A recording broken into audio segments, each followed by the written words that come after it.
What is your favorite ETR release of all time? It's a question I've asked you guys sometimes over the years, and it's always fun to see the replies to this question, since they're never the same. The community is always evolving, with people coming and going, and new music is always on the horizon as well. However, I've never really had the chance to answer this exact question, mostly because I did not know which was my favorite ETR release of all time. So that's why in May of this year, I came up with the decision to tier list the entirety of ETR's discography to figure out my answer. Yes, you heard me right. I tier listed every single ETR release starting from Follow Me by Rocket Start, released in January of 2020, until the latest release when I finished the list, which was Wanna Be With You by Andrew, Fresley, and Neil, released in September of 2024. I've covered close to 280 songs during the 4 months I did this project, and not without some rules to be established. Firstly, the way the tiers worked. I ranked every song from S to F in a scale that looked sort of like this. S tier was dedicated to the songs I considered peak, the crème de la crème. These were the main targets later in the project, you'll see why later. A tier was for songs that weren't exactly peak, but they were still great. B tier was where I suspected most songs landed on, which proved to be the case. This tier was the representative of the expected quality in ETR, songs I considered to be good. C tier was for 3 kinds of songs: songs that were just okay, songs that were great when they came out but sadly didn't age the best, and songs that were unpolished but had great ideas. D tier was the first bad tier, with songs mostly that were kind of mid, like the tier suggests. And lastly, F tier was for songs I consider straight up bad. Fortunately, only one song landed on that spot, so that's good news. Alongside the tier list, I also wrote some notes about every year from 2020 to now, and I also got even more bored, so I listed underrated ETR songs, as well as songs that didn't age well, which will be the next 2 videos on this channel. I was planning on rewriting my notes about every year for this section, but I thought it would be a little bit tiring since it's not the main focus of the video. So here's a quick fire explanation on the evolution of ETR. So we start off in 2020, since the tiers prior to the ETR was more like a SoundCloud promoting page rather than a label, with a year that was short releases, but it was actually decent. There was some quality in there. Then passed on to 2021, where the quantity and the quality of the songs increased by a whole lot. And I mean a lot. There were still a few bumps down in quality around April, June, and October, but overall good year. 2022 was all singles, 62 of them to be exact. And it was actually an extremely solid year, with a great balance between great songs, good songs, and just meh songs. Other highlights on this year include the longest streak of great singles in ETR history, please check it out, and also the entire month of August. Remember, this year was all singles, and in August I released 8 singles. It's like a new song every 3 days. How did I manage this schedule? 2023 was the longest year to cover, with a whopping number of 17 songs, 3 EPs, and 2 albums. That is a lot. Though it was one of the freshest and most unique years, with tons of new artists joining the label in the first half of the year, which made the label suddenly feel cool and risk-taking, which was awesome. The quality overall was around the same level as 2022, but with just more songs. Lastly, so far, 2024 has been a short year in terms of releases, has by far the highest level in quality. It's pretty consistent too, with the exception of the post-summering songs in July and August, which were for the most part just okay. Overall, the year has been great. For a more detailed analysis of every year, as well as to see the entire tier list, I added to the description the document where I made the whole thing. So let's not waste any more time. We have 26 songs that have landed on the S tier, and while I think every single one of them is amazing in its own way, listing them was not enough to answer my question, so I had to rank it. So here it is, the top 25 songs in ETR history as of 5th of September 2024, in my sincere opinion.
the runway, now I feel alive. Runway, now I feel alive. And your bitch like how I'm floating. Runway, now I feel alive.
So there you go.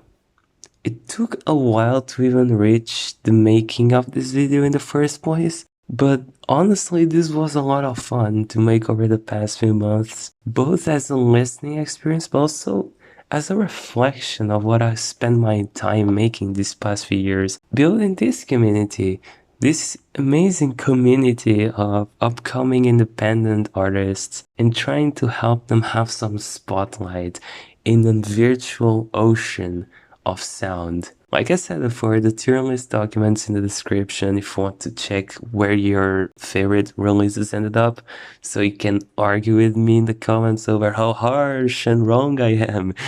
Yeah. See you in the next one. Have a good day.